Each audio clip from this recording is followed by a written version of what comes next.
which serves as a powerful reminder of God's faithfulness and justice, provides a bridge between the Old and the New Testament. As within the Hebrew Bible. See, Malachi addresses the spiritual, the apathy, and the moral decay among the Israelites after they returned from exile. And he talks about the issues such as corruption in priesthood, improper sacrifices, and social injustices. Now, despite Israel's unfaithfulness, Malachi emphasizes God's enduring love and commitment to his covenant. He reminds the people of God's justice and the consequences of their actions.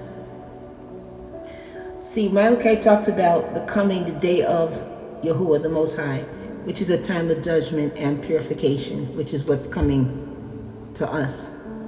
He also speaks of a future restoration and blessing for those who fear God, that people who are with God, that after God destroys and pulverizes and powder everything, that the ones that love him and fear him the most will get full restoration and full blessings. So it gives you like a prophecy. He's a messenger and he gives you a prophecy of, who will prepare for the way, of the Most High, which of course, he also talks about the coming of Yahusha, the Messiah. So the thing is that it's like a series of disputes.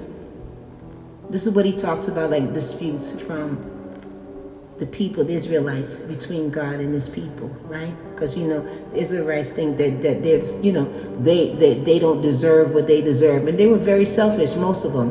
And this is just an opinion, right? And it comes to people's questioning things and God's responses to them. So the book also, the Malachi book also talks about the genuine worship, the real worship of the Most High, and righteous living, and also being faithful, and being obedient to the Most High, right?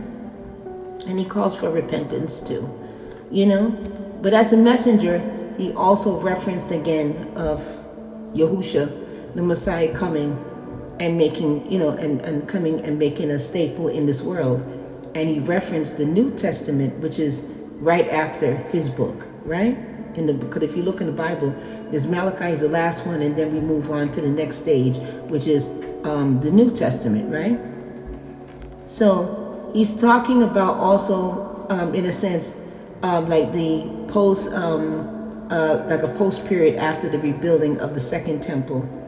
The messages, the things that he said, it reflects on the challenges and disappointments faced by the Israelites in this era, meaning that they really done so many bad things after they got out of exile. It was ridiculous, and the disappointments alone, that they were doing disgraceful things, right?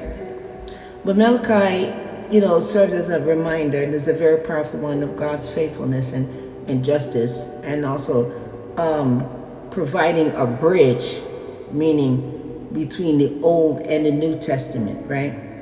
Because people think that the New Testament is here and they don't need to follow God's laws on the Old Testament. That's not true, because Yahusha did not come down here. Yahusha is not saying to not follow the Old Testament. He never said that.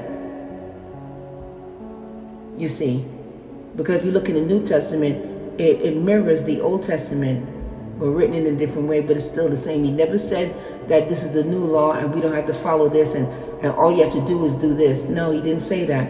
And that's the problem, because we're listening to these people, these false prophets, false preachers, saying that we don't need to follow God's 10 commandments because Yahushua wiped that all away and we don't have to do that no more. If you believe that, you're a fool.